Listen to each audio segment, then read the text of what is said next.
इसलिए आग्रह पूर्वक निवेदन है, सुबह संध्या करते हैं, दिए जलाते हैं, आरती करते हैं, ये भगवान की कथाएं आप सुनते हैं, देव पूजन करते हैं, उपवास करते हैं, व्रत करते हैं, इनके द्वारा हम देव ऋण से मुक्त हो जाते हैं।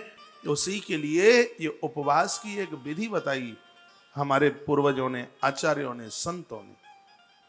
उपवास करने से, व्रत करने से, दिए जलाने से, भगवत अर्चन करने से, देवताओं पर पुष्प चढ़ाने से हम इससे देव ऋण से मुक्त होते हैं। यज्ञ का अनुष्ठान करने से, यज्ञ में आहुति देने से, यजन करने से। हमारी प्राचीन काल में वेद में श्रेष्ठ कर्म यज्ञ को ही बताया गया। उस जमाने में देव प्रतिमाएं नहीं थी, ये तो सब त्रेता से आरंभ हुआ। सतयुग में तो ये सब कुछ था नहीं,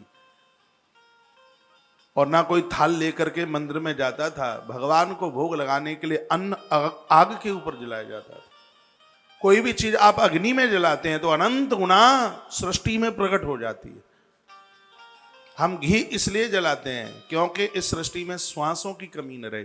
घी जलाने से श्वासें बढ़ती हैं, प्राण वायु बढ़ती है। कल आप 5 प्रकार की वायु सुन रहे थे। घी, 1 चम्मच घी 2.5 टन से ज्यादा ऑक्सीजन पैदा कर देती है। जो हम चावल जलाते हैं, चावल का इतना बड़ा प्रभाव है प्रकृति में। चावल ये पुरुष के अंदर पौरसत्व, जिससे संतान का जन्म होता है।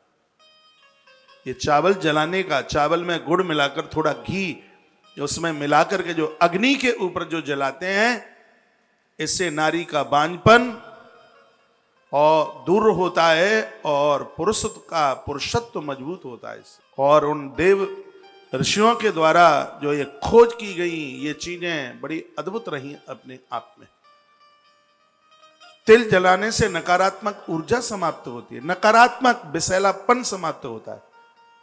तिल की इतनी बड़ी महिमा बताई।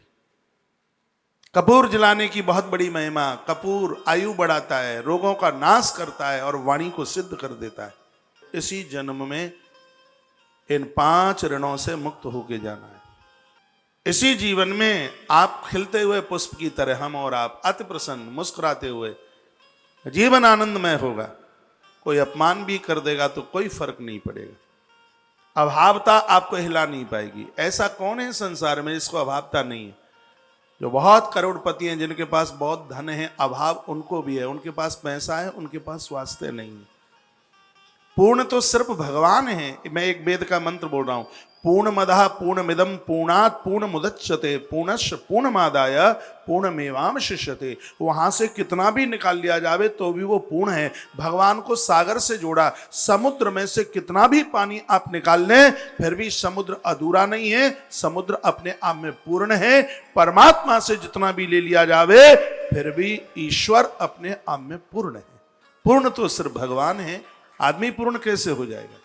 यहां तो हर व्यक्ति अभाव के साथ जी रहा है। उसके पास कोई न कोई तो कमी है। पैसा है, संतति नहीं है, संतान है, बुद्धि नहीं है। तो आप ये कहें कि यहां आपको सब कुछ मिल जावे,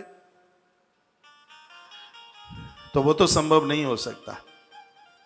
बस दैनिक नित्य कर्मों से जुड़े रहिए, जैसे ना होने पर भी हमें पूर्णता का अनुभव हो।